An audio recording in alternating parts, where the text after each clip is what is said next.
നമസ്കാരം. കരൂർ ദുരന്തത്തിൽ നടൻ വിജയ്ക്കെതിരെ അതിരൂക്ഷ വിമർശനവുമായി തമിഴ്നാട് ഹൈക്കോടതി. അപകട സമയത്ത് നേതാവ് ഒളിച്ചോടിയെന്നും കോടതിയുടെ പരാമർശം.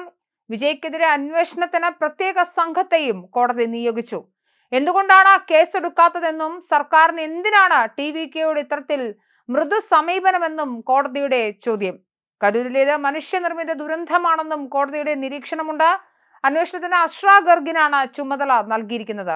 എന്തു തരത്തിലുള്ള നേതാവാണ് TVKയുടേത്? സഹപ്രവർത്തകർക്ക് അപകടം സംഭവിക്കുമ്പോൾ അവരെ ഇട്ടെറിഞ്ഞോടുന്ന നേതാവിനെ ഏത് തരത്തിലാണ് കാണേണ്ടതെന്നും കോടതി രൂക്ഷ ഭാഷയിൽ ചോദിച്ചിട്ടുണ്ട്. എന്നാലും നടൻ വിജയ്ക്കെതിരെ അതിരൂക്ഷ ഭാഷയിലാണ് തമിഴ്നാട് ഹൈക്കോടതിയുടെ വിലയിരുത്തലും ആരോപണവും ഭാഷയും ഒക്കെ വരുന്നത്. എന്തായാലും എന്തു തരത്തിലുള്ള നേതാവാണ് TVKയുടേത്? ഒരു അപകടം സംഭവിക്കുമ്പോൾ അവിടെ നിന്ന് ഓടിപ്പോകുന്ന തരത്തിലുള്ള പ്രവർത്തനം എന്ത് തരത്തിലുള്ള രാഷ്ട്രീയ പ്രവർത്തനമാണെന്നും കോടതി ചോദിക്കുന്നുണ്ട്. കരൂർ ദുരന്തത്തിൽ CBI അന്വേഷണം ആവശ്യപ്പെട്ടുള്ള 2 ഹർജികളും ഹൈക്കോടതി തള്ളിയിരുന്നു.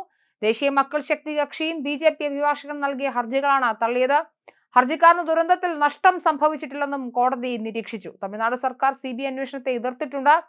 CBI അന്വേഷണം ആവശ്യപ്പെട്ട് TVK നേതാവ് ആധവ് അർജുന നൽകിയ ഹർജിയും കോടതി പരിഗണിച്ചില്ല. എന്തായാലും കരൂർ ദുരന്തവുമായി ബന്ധപ്പെട്ട് കോടതിയുടെ നിരീക്ഷണം ശ്രദ്ധേയമാവുകയാണ്. വിജയ് അടക്കമുള്ള നേതാക്കൾക്കെതിരെയാണ് അതിരൂക്ഷ ഭാഷയിൽ വിമർശനം. തമിഴ്നാട് സർക്കാരിനെതിരെയും വിമർശനമുണ്ട്.